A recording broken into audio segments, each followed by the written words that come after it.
Asante came to TurboTax after graduating from culinary school and landing a job in the hottest kitchen in town. My hands are full all day, every day. I love it. Asante, as your TurboTax expert, I'll make your moves count, guaranteeing 100% accurate filing and your maximum refund. Sound good? Yes, expert! Switch to Intuit TurboTax and make your moves count. See guarantee details at turbotax.com/guarantees. Experts only available with TurboTax Live. Thanks for listening to Kim Commando today. While we enjoy this holiday time with our friends and family, here's a replay from September 2023. All right, I always like to start each hour with something interesting, and you can't make this up. Your phone can save you in just a number of ways. But what if you were in a battle between you and a jaguar? Yeah, I know. A 40-year-old farm worker in Brazil was attacked by a jaguar, and his phone saved his life. Here's what happened. The big cat chomped down on his phone, and the lithium-ion battery exploded in its face. The cat got spooked and ran away. But just imagine for just a second. What if that phone wasn't in his pocket? What if this didn't happen? It would have been a real catastrophe. Oh, yeah, that was a good one. We're on a roll. And on that happy note, welcome, ladies and gents, because after all, I'm Kim Commando, and you just tapped into the biggest show, the most trusted show, because I am your beloved digital goddess here with you once again. And you're about to get more tech smart because every single thing is now a tech thing. And for those tuning in for the first time, a warm welcome.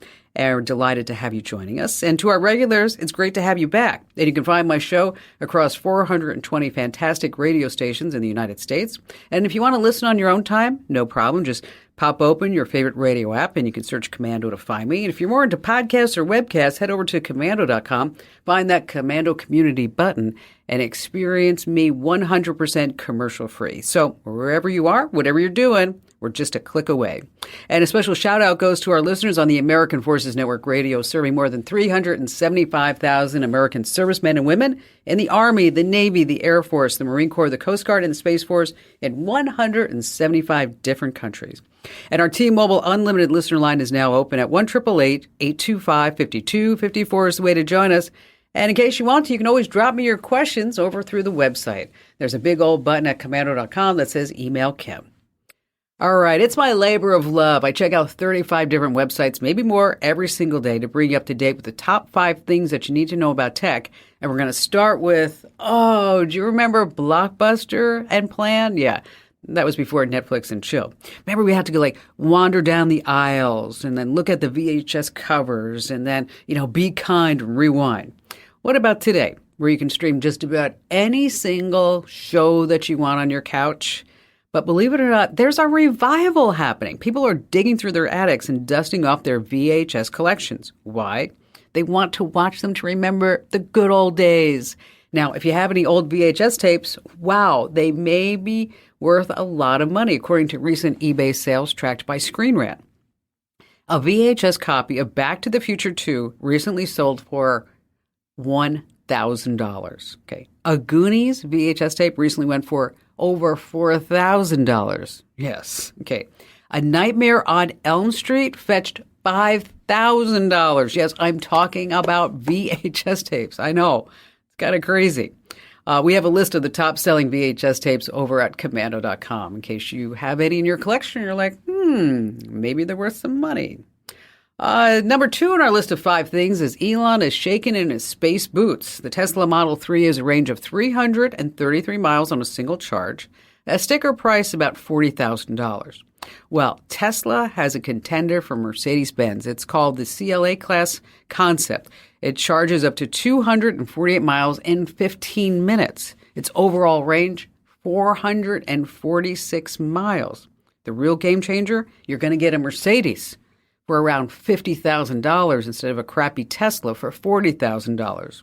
It's about time that somebody actually came to the plate with a real competitor to a Tesla. Oh, by the way, BMW, I just read that they're going to stop charging a monthly fee for heated seats. Subscription-based cars is what we're talking about. It's not a joke. They were actually going to charge you a monthly fee for heated seats. Yeah, BMW, you know what that stands for? Break my wallet. Number 3, Google took a small step for mankind finally. For years, we've been putting up with these sneaky, deceptive ads that just pass through content moderation systems over at Google. Okay. But they're finally going to change this. They have a new policy that limits how many ads appear from a specific brand without a history of good behavior. And advertisers now have to go through an identity verification step. Let's just give the billion-dollar trillionaire company, let's just give them a round of applause. So if an advertiser is a newcomer with no track record of behaving nicely, they're going to find themselves on a short lease. Google says those unfamiliar ads limited reach until they can prove that their intentions are good. Okay. The big question is, what took so long, Google? What? Oh, it was the money, honey. That's what it was. Number 4 on our list of 5 things is one person is usually missing from those precious vacation pictures. Yep, it's moms. Moms are usually the ones taking all the pictures. That's what the research says. So if sick and tired of not being featured, moms are now hiring vacation photographers to follow them around and get great pics of the family to post online. Hannah McClune, for instance, she had a chat with the Daily Mail, and Hannah shared her experience saying that she was often the one behind the camera, missing out on being part of those captured memories. She realized it was time to step in front of the lens and be part of those family moments. So what did she do? She hired a professional photographer for a half-day shoot during her family vacation. She paid $881 for this session. Now, this is interesting, okay? So if you are a photographer and you live where there's a vacation destination, you might want to think about this as a gig. You can be a vacation photographer. Just follow people around zip lining and driving and beaching it, whatever it may be. It's a pretty good gig. She paid $881 for just a half a day. A fun fact, almost half of all millennials in a survey recently mentioned that how well a destination would photograph for Instagram was a top consideration when picking their next vacation spot. Whew. A little shallow, I think. Just a little tiny bit. All right, finally, we're going to, for number 5, go to Tampa, Florida. Rick's on the River. It's the go-to chill spot there. Raw oysters, classic bar bites, live tunes every single day, but there's a hitch. It's a hot spot for dine and dashers, and they're slick. They park near the exit. They grab seats closest to the door. The owner, Ken Brankin, he said, I am tired of this crap. So he went all out. He set up 16 cameras to catch the dine and dashers in the act and then splashed their faces all over social media. And one of the most recent vids, an employee in a full-blown parking lot showdown with a lady who allegedly bailed on her beer tab. She's there up close and personal in the video, arguing that the wind knocked over her beer. Okay, she didn't drink it. It's over on their Facebook page, clocked in over, 10,000, 12,000 views. Ken says he's getting his cash back with his haul of shame, and he swears it's working. He said the dashers most of the time come back paying up after getting a dose of being on his Facebook page.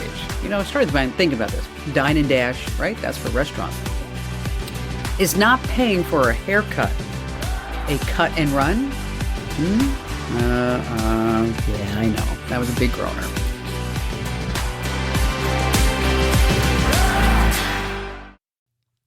Let me tell you about a revolutionary new mobile voicemail app. If you've got a business, your voicemail is probably filled with messages from customers. Often the messages don't contain all the details you need. But what if you were able to get visual information from your callers? That's something you can't do with a traditional audio voicemail box, but you can with Fillmore Productions Video Voicemail. With Fillmore Productions Video Voicemail, callers receive a link to download the mobile app. There they can view important details about your business, watch videos about what you have to offer, and then leave you a video message. Actors and musicians can showcase what they do, and callers to medical practices or repair shops can report their issues visually. There are so many things that video voicemail can do for a business that makes audio voicemail a thing of the past. Discover what video voicemail can do for your business. Visit getvideovoicemail.com. That's getvideovoicemail.com. That's getvideovoicemail.com. All right, let's talk about your car. What it is just basically a big computer on wheels. Now, what do we have with computers and phones and tablets? Yes, people, companies listening in and collecting all types of data. But what is your car really collecting? Now, there's a new report from the Mozilla Foundation, and it's a lot of data. Of the 25 car brands that they studied, all of them collected personal data. It's hard to think about this, that your car is actually collecting dirt on you. The Mozilla Foundation, of course, it's a nonprofit. It analyzes safety, privacy of a whole slew of products. And they said it's the worst product it ever reviewed for privacy is our cars. Oh, my gosh. So joining us right now is Jen Caltrider. She's the Program Director of Mozilla's Privacy Not Included program. And we're going to talk about this report. So what was the original premise, Jen? Well, the original premise was actually interesting because a reader from Sweden emailed me out of the blue last year and said, have you considered looking at cars? They're really bad at privacy. And up until then, I hadn't really thought much about it. I drive an old 2002 truck. And I was like, And he shared a lot of research. And I was like, oh, wow, let's look into this. So we got it on the schedule for 2023 and we started looking into it and it was like, holy cow, this is bad. And it's shockingly bad to the point where I was like, how come nobody's talking about this? Like, this is really bad and it needs to be talked about. And why is nobody talking about it? So that was kind of how it all got started. So our cars are collecting data. What type of data? You name it, it can collect it. Cars are very interesting because there's the car itself, which we'll consider a device. It has sensors that can track where you're going, how fast you're going, how much you weigh, how many people are with you. It's got microphones. It's got cameras that face in and look at you. It's got cameras that face out and look at the public. And then there's the connected services that the cars use, whether that's the radio service you're listening to or the navigation system or the emergency service that if you crash, on and on and on. Those are all services that are also collecting data. And then there's the apps. Cars come with apps now. They didn't used to come with apps. They come with apps now. Those apps do great things. Let you start your car remotely or honk your horn, but they also collect data. And so taken amongst just all of that on top of your car dealer collecting data and on, there's so much data. But it's not just that they're collecting so much data. It's how brutally honest I think they were in their privacy policies about what they were collecting. And what are they doing with all that data, right? They're going to use it to make money because that's what data is these days. It's money for companies. So they want to get as much of it as they can. And cars can collect a lot of data. And so they share it. They use it internally. Car conglomerates are huge. And so they share it amongst their family of businesses to target you with advertising. They share it out with third-party advertisers or sell it to third-party advertisers for them to target you with ads to make more money. They collect data from data brokers to build a profile on you that gives people even more insight into who you are and say they can make things about you like inferences about your intelligence or your abilities. And I'm like, I don't want a car company to make a inference about my intelligence. That's creepy. But then one of the maybe the creepiest things they say they can share it with is law enforcement and government with a very low bar. We saw companies say they could share personal information that they collect on you from their cars and apps with something as simple as an informal request from government. And that's when we start to get into the, holy cow, this seems really dangerous. Have you found certain brands to collect more data than other brands? Or is this pretty much universal? If you have a connected car, this is just an expectation? I think that if you have a connected car, it is an expectation that they're collecting a lot of information.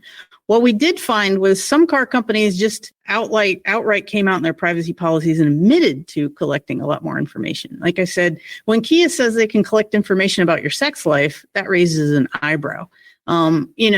But other companies are a little more vague. They say they can collect sensitive personal information, like, for example. And then maybe they don't go into as much detail as Kia or Nissan did, but they're probably still collecting a lot of that data. And they're all collecting tons of what we call telematics.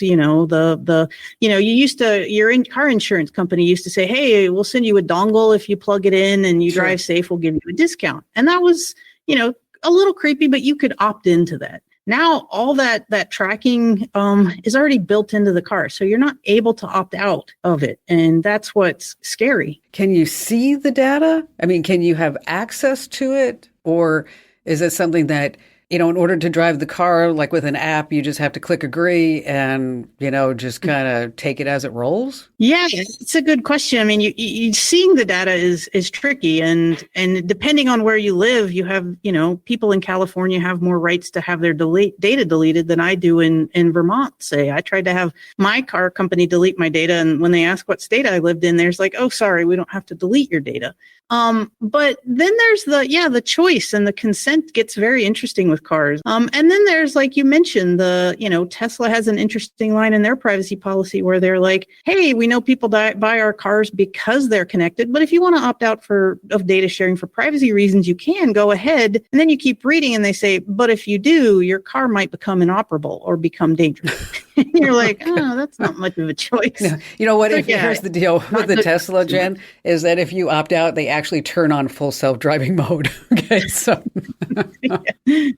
so with this report, when folks take a look at it, can they type in their make and model and then see what the collection is over on the Mozilla website? Yeah, well, they can go there. There's a category page. If you go to privacynotIncluded.org, you'll see a category for cars. And then you can go in there and click on your car. And we've got a whole full review with more information than you might even care to read about laying all out what they're collecting, how they're using it, how they're sharing it, how they're protecting it. And we have some tips there to help you protect yourselves. But the biggest tip I can give consumers today is we've got to put the pressure on the regulators and the policymakers to step up and do better, because there really aren't good choices for consumers right now. Or you just stick with that 2002 car and I'm going to drive around my 1946 Chevy pickup. How about that?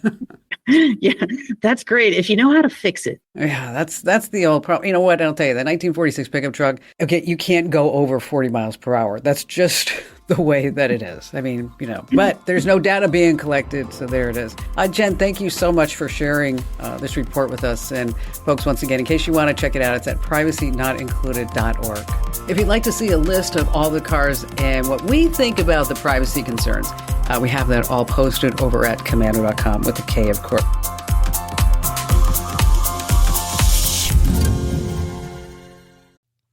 Let me tell you about a revolutionary new mobile voicemail app. If you've got a business, your voicemail is probably filled with messages from customers. Often the messages don't contain all the details you need. But what if you were able to get visual information from your callers? That's something you can't do with a traditional audio voicemail box, but you can with Fillmore Productions Video Voicemail. With Fillmore Productions Video Voicemail, callers receive a link to download the mobile app. There they can view important details about your business, watch videos about what you have to offer, and then leave you a video message. Actors and musicians can showcase what they do, and callers to medical practices or repair shops can report their issues visually. There are so many things that video voicemail can do for a business that makes audio voicemail a thing of the past. Discover what video voicemail can do for your business. Visit getvideovoicemail.com. That's getvideovoicemail.com. That's getvideovoicemail.com. All right, we're going to dive into the universe of this very busy Reddit community called Am I the A-Hole? Now, this is a place where people will share their stories and their circumstances, and they're wondering if maybe they did the wrong thing. So I'm going to go ahead and read a popular post from the Reddit forum, Am I the A-Hole? And then it's up to you to decide. You get to be the judge. Are they or are they not to blame? Now, of course, we always have a special guest contestant joining us, vying for the ultimate prize. You know what that is? It's the much coveted Kim Komando Show fanny pack, valued at $25.99. And joining us this week, Brian in Morganville, West Virginia. So glad to have you here with us. Brian? Hello, Kim. How are you? Good. So what do you do there? I do a lot of things, but my main thing is that I'm a realtor. Oh, okay. This is right up your alley then. And I'm going to go ahead and read the story. And then at the end, it's up to you to say, is the person who wrote the note the a-hole or is he not? Are you ready? Okay. All right. Here's the title. AITA for selling the house without my wife's approval. My wife is 36. I'm 39. We've been married for 10 years. The house was purchased while we were engaged. Now, the title of the house has always been my name and in my name only. The house is located in her hometown, which is really small with no job opportunities. Now, I've been out of work for 11 months. My wife has a job. She's pregnant with our second child, and we have an 8-year-old. Things have been kind of rough lately, he writes. I've looked for a job in every way possible, even in nearby towns, keeping in mind that I might be driving 4 hours a day every day. So I decided to sell and move to another town just so I can find a job. Well, the wife threw a total fit after I suggested this, and she says, I'm not going to move out away from my family. I told her, hey, that's not my problem. I have to get a job because we're going to be taking care of a newborn and babies are expensive. As an individual, I also have a right to a stable income of my own despite my wife's work. We couldn't reach an agreement. I found myself sitting down explaining myself to her mom and dad, and they kept saying I had no right. Well, yesterday, my wife blew up when I told her that I've already contacted the realtor, and the realtor has found a buyer. My wife yelled at me. She called me selfish and awful. Let me tell you, losing my job made me feel absolutely devastated and miserable. I was told to do other things temporarily, but I refused because it was so humiliating and disrespectful. I didn't work hard to get my degree just to end up working in some shop or just sitting at home. So, am I the a-hole for selling my house without my wife's permission, even though she isn't listed as the owner? What do you think, Brian? Well, I think both of them are at fault. She's operating solely on emotion. He's operating on logic, but they got to communicate. I realize it may be hard to come to an agreement, but maybe they need a marriage counselor before they move on. But he shouldn't try to sell it without her, though. So the answer is yes, he did the wrong thing. Let's fair enough. Let's see what the judges say. Yeah. The collective internet has agreed, Brian, with you and me that he shouldn't be selling the house without his wife's permission, especially when he's got an 8-year-old and a newborn, and maybe he needs to suck it up, Buttercup, and just get a job, right? Okay. You do what you got to do. Yeah. You know what? We've all been there. What was the crappiest job you've ever had, Brian? Oh, I don't know, but there were a few at one point. I hit a low point in my career about 20 years ago, and I just did what I had to do to take care of my family. Yeah, I think we've all been there. I mean, mine was I was a hostess at a bar. That was the worst. Talk about getting hit on. It was like, oh my gosh. I can imagine. That was really awful.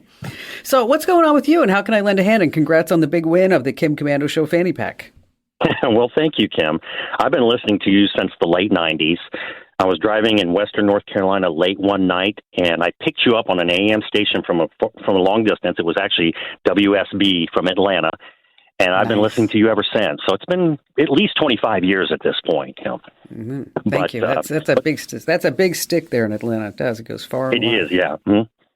But the reason I contacted you is in 2024, I will be the president of my local board of realtors, the Morgantown Board of Realtors in West Virginia. And this is both a benefit and a bit of a task. That is, I have to write a column for our Sunday paper. So for 52 weeks, I write a 500-word column. I'm a pretty decent writer. I have some pretty good content, but I am concerned at coming up with enough content for 52 weeks when I've got to keep it either about real estate or closely related to real estate. I've been very hesitant getting involved with AI out of privacy concerns, but it was suggested to me that I utilize AI to help maybe fill in some of those weeks with some content, and then I could go in, edit, and change it to my own style. So I guess my question to you is, do you recommend any particular AI service? I've heard that some don't write well. I'm just not sure where to begin on, with this Chat GPT. I know there's a bunch of others. Do you have any suggestions on that? Well, I write a ton. I do. I write a lot. I mean, I write for the Daily Mail, USA Today, the New York Post, Fox News, and then, of course, we have our daily newsletters, that one in the morning, one in the afternoon, and it's just there's a lot of content. And so, I always thought selfishly, I wonder if I could get Chat GPT to actually write like me. Okay, and I'm going to tell you how you can do it, and then I'm going to tell you the downside. Okay. Okay. So I would use Chat GPT. And I would pay the $20 a month. So this way you can use Chat GPT 4.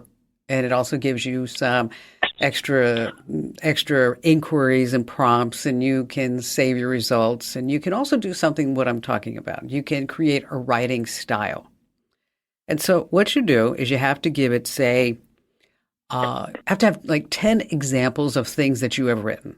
So it could be a multitude. Maybe it's a social media post, if that's what you're going to do. If you're just going to do columns, and give it 10 columns of stuff that you've written.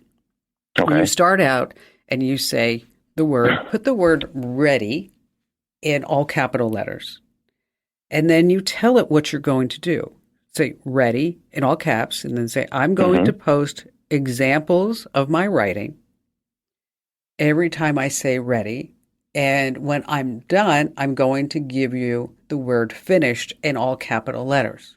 Or if you have enough samples to create a writing style, use the word finished in all capital letters.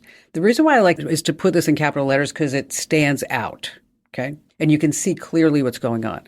So you feed it these different examples, and when it says finished, you say, save this as Brian's writing style. So the next time you want to write something, you can say, you could tell ChatGPT, the mortgage interest rates are over 7%. It's probably not a good time for you to buy. And here are 3 reasons why it's not a good time to buy. And you might want to wait unless you absolutely have to sell or whatever it may be. And then you're going to tell ChatGPT, put this in Brian's writing style. So you do this and it comes back and it's probably 50 or 60% your writing style. And then you have to actually fine tune it. So when it comes back, maybe you don't want to use the word a depressed real estate market. Then you say, don't say depressed real estate market. I want to keep this upbeat. Okay. And so it becomes kind of your assistant. And each time it makes a change, you say, save this as Brian's writing style. Okay. Now, I've been doing this for a long time. Okay. And one of the things that AI doesn't have is a personality or a voice. The worst thing you can do is put something out that's incredibly boring because people won't read it. So you have to have some fun with it and tell stories. And so, maybe the column is about your first open house that you ever did. And, or maybe it's about how you were having an open house and some dog came in and messed up the carpet. So what I want you to do is have where people can identify with you as a writer, as a person. If it's just boring, and this is what AI is going to spit out, but it's going to give you a structure. And then it will tell you what the writing style is. And so when it comes with my writing style, it's informative, it's entertaining, it's this, and this. But it's still nothing that I can actually just say, oh, thank you, ChatGPT. I don't have to touch this ever again for the rest of my life. Okay. No, it's just not that. Now, here's the other thing. Here's another hidden secret about ChatGPT is that it may sound kind of strange, but you will get better results if you say please and thank you. Okay. I know you're talking to a chatbot, okay, but I think the programmers have written in certain algorithms that if you do say please and thank you, that you'll get better results. Interesting. So again, you're going to start by saying the word ready in all caps, and then you're going to paste all your examples in. And then when you're done, you say finished, and you tell it when you're done, you say finished. And then it may come back, like with me, it comes back and it says finished. I don't even need to say it anymore because I may say, add this article to the commando writing style. But it's not going to replace the good old human brain. Not yet. I think we're probably years away from that. Hey, Bob, do me a favor and let me know how it works out for you. And again, congrats on the big win. Yes, an official Kim Commando Show fanny pack is going out to Brian in Morganville, West Virginia. All right, so you want to save some money, you want to get some free stuff. Well, there are some ways to do this online. You can join the Buy Nothing Project, no matter where you live. It's the official organization that has spread all around the world. Now, to get started, you download the app on the iOS or Android and join with a Gmail account. And then you can look at posts and private message, upload photos and videos, whatever you want to do. Now, if you don't want to download the app, you can head to Facebook, Nextdoor, or any other social media platform. Sometimes they're on Reddit, Discord, or Slack. But you'll have the most luck on Facebook or Nextdoor with this Buy Nothing group. Then you want to follow the steps. You're going to head to the search box, type Buy Nothing along with your town or city, and maybe just kind of scroll the listings. But you're going to find 3 different type of posts: gifting posts, That's when someone has items that they just want to give away. Maybe it's furniture, books, kitchen gadgets. There's asking posts. That's when somebody needs something. Maybe it's baby clothes. Then there's gratitude posts. These are photos that are posted by people who have received the gifts. And it's actually kind of a really wonderful way. So it's really something kind of cool for you guys and gals to check out in case you're looking for something free or if you have something to give away. You can learn more about this by heading over to commando.com, of course. And when you get there, hit the button that says Show Pics.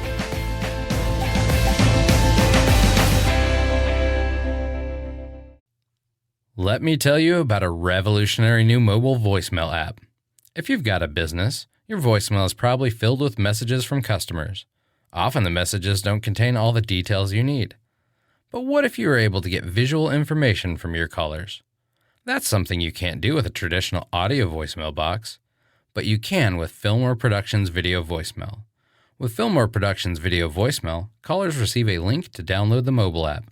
There they can view important details about your business, watch videos about what you have to offer, and then leave you a video message. Actors and musicians can showcase what they do, and callers to medical practices or repair shops can report their issues visually. There are so many things that video voicemail can do for a business that makes audio voicemail a thing of the past. Discover what video voicemail can do for your business. Visit getvideovoicemail.com. That's getvideovoicemail.com. That's getvideovoicemail.com. All right, Mike in Irvine, California. Ken, I'm kind of hoping you can help me with something simple here. I'm a disabled United States Marine stuck in a wheelchair, and I have to roll around the house carrying my cell phone and a cordless phone in my pocket everywhere I go to be able to take a call. And, it's gotten to the point where my pants pockets are full. And I was kind of hoping you would have a solution where I could get the two to work with each other. That way I don't have to buy pants with bigger pockets. Okay. So there are a couple of ways that you can do this, Mike. Number one is that you can get a handset that pairs with your cell phone. And so, or is this because are you carrying two because you have a landline and a cell phone? Yes, ma'am. I have one of each. Okay. All right. So here's what we can do is that you can forward the landline number to your cell phone. And so you only have to carry one device. Okay. And then there are also these cordless phone systems. So you get a handset, you get Bluetooth to cell, you have an answering machine, you have call blocking and all these other stuff. Is that something that sounds more interesting to you?